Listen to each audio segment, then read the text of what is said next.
Welcome to another episode of China Uncut. In this episode, we're going to be talking about a technology that was once at the forefront of electrification, but has since fallen from grace. Of course, today I'm talking about the Lynk Co 08 super long range plug-in hybrid.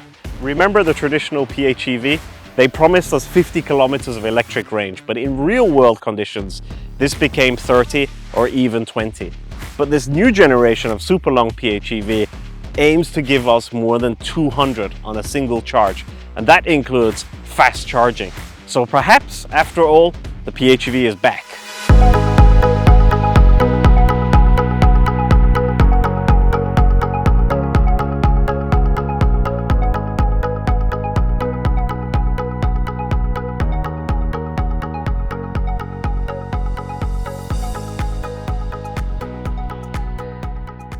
Remember the Lynk Co brand? When they were launched in 2017, they promised to change mobility forever. And to be honest, they did. They were one of the first Chinese-Swedish brands to go global. They sold cars in China, in the Middle East, and they also did subscription across the European market. And now they're back with the 08. It's a completely new design language based on the Next-Day concept car. So they brought over a lot of those design elements, including frameless doors. We've got the digital light system from the Next-Day concept as well. And it's really taken away that, well, Chinese users called it the frog face of 01, and they brought it into a more digital looking face, which some people might like, some people will dislike, but overall, together it looks fantastic. So what exactly is new about this PHEV? Well, to start with, Lynk Co has developed a system called EMP. So that means that under the hood, we have a 1.5 turbo, 4-cylinder engine producing 155 kilowatt of power or 255 Newton meters of torque. And coupled with that, we have a motor on the front axle and a motor on the rear axle. And then under here, we have a huge battery pack that gives it its 220 kilometers of range. So altogether, that's producing supercar type numbers. Super nice grab handles, pull it open. Look at these frameless doors, they look wonderful. When Lynk Co was first launched, it promised to bring a digital revolution to cars. However, that revolution has been a little long coming, but it feels like with the launch of this new Flyme auto system from Meizu, we're finally there. So this screen is absolutely rapid. It's one of the fastest systems I've ever used.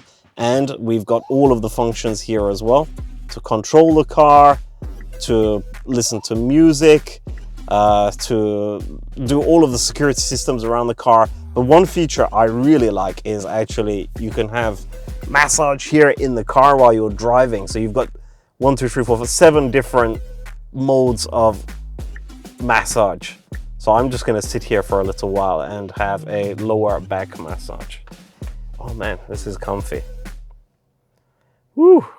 The 08 also comes with a 92-inch HUD, which is here, and it basically puts a huge GPS up here on the screen, so you never have any kind of hesitation about which right turn or which left turn to take. The dashboard is as expected in a 21st century EV. So we've got this multi-layered approach. On the lower layer, we've got a lot of Alcantara. On the top, we've got hard plastics.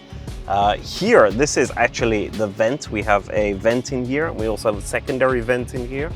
On top, we have the Harman Kardon speaker system, and also in the A and B pillars as well. Here is a 50 watts charging pad. Here isn't, but under here we have a lot of storage space as well. One of the cool things is if you press this button, and it swings around instantly. And then the next one, same. It's a very cool way of finding more storage. Most of the time we don't even need this many cup holders. Back to normal for you. That's not all. In here there's even more storage space.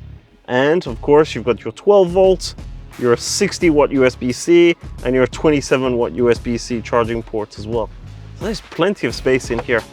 I'm not joking when I say that these car seats are some of the most comfortable seats I've sat in my car industry career. Like the upholstery and the feel is absolutely perfect for my body shape. And of course, they're always automated through the controls on the lower side as well. Let's take you through to the rear seats for a look as well. In the rear area, you've got this huge comfortable bench seat. Of course, it's got the Alcantara areas as well, here and here.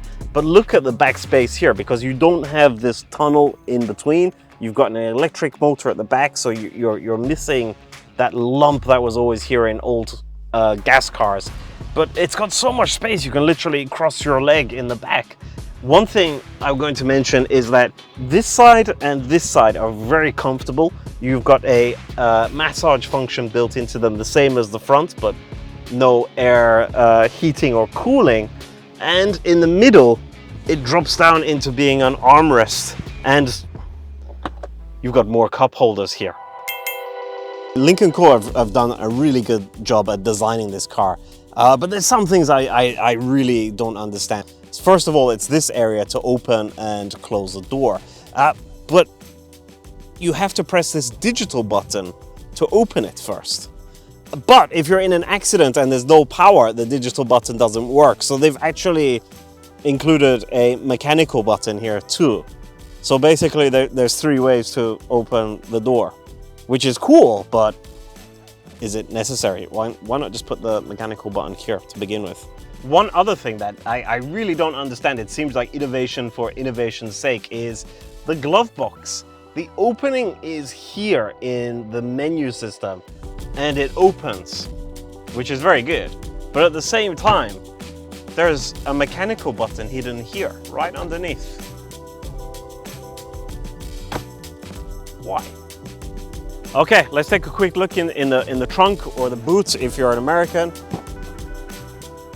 So there's plenty of space back here, enough for me to climb in and have the car close by itself. Hi, Lynk Co. 关闭后备箱。拜拜。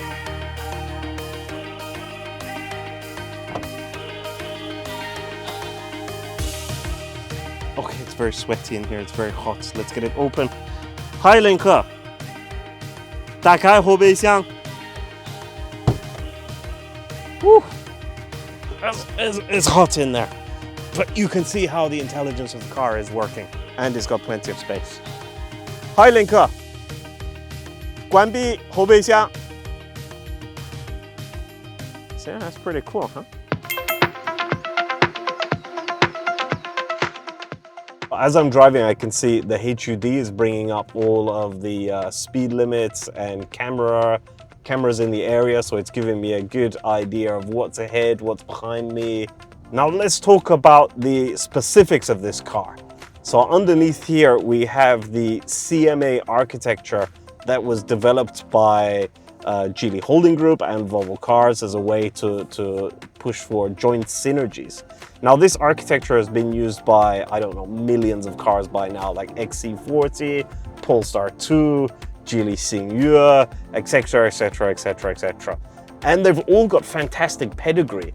But the CMA for this car is called the eCMA, and that means it's mixing hybrid powertrain with a gasoline solution. So under here, as I said earlier, we've got the 1.5 turbo mated to 2 electric motors front and rear. They're both driven by a 3-speed DHT gearbox. They can either run in plug-in hybrid mode or range extended mode. Let this motorbike go. Very dangerous.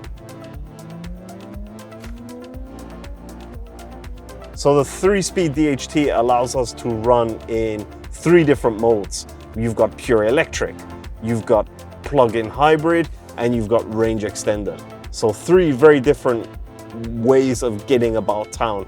And of course, that 220 kilometer range battery really helps. And to be honest, the NVH in this car is really good. I was a bit worried about the frameless doors being a little bit noisy, but actually it turns out they're pretty good. You can get this car in multiple configurations. So basically you can have a long range version, which we're driving today, a flagship long range version with 220 kilometer range, or there is a shorter range version with single motors. And that one is front wheel drive only, but you should be able to get greater efficiency. Of course, 2 motors is always going to be a little bit inefficient in the grand scale of things, but you know, having 900 Newton meters of torque, it's fun. Over here on the steering wheel, we have buttons for ACC, for cruise control, for everything that you would expect out of a modern car. So right now we're holding at 30, we set off. Of course, it's in pure electric mode right now. In a second, you should hear the engine kick in because we've only got 10 kilometers of pure EV range here.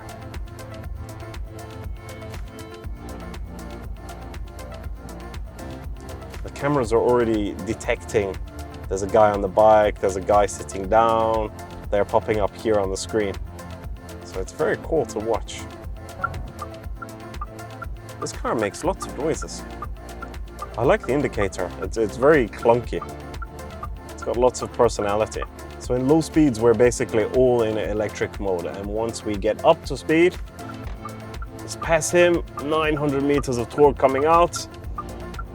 Oh, it's plenty fast.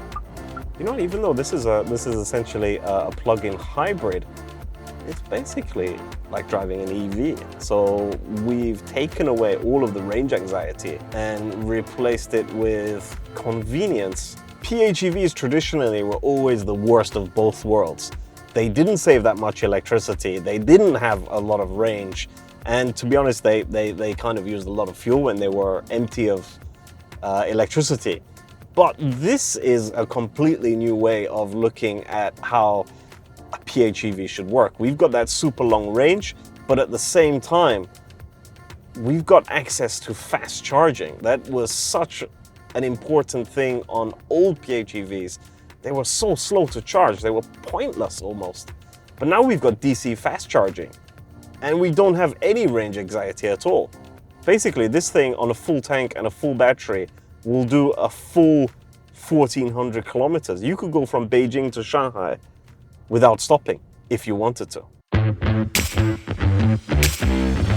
So there you have it, the Lynk & Co 08 plug-in hybrid, a new energy car that is really redefining how we see plug-in hybrid technology in the 21st century. The design is excellent for people that want to be different on the roads. The driving dynamics, the handling are really out there. It does have that DNA, that pedigree from Volvo Cars and Geely Auto, so it really does stand out. From what I understand, this car will be available across China this year and very soon in export markets as well. So look out for this. If you like this video, don't forget to like, share, subscribe, and leave us a thumbs up if you really like the car and you like the channel. Thank you. Okay, bye-bye.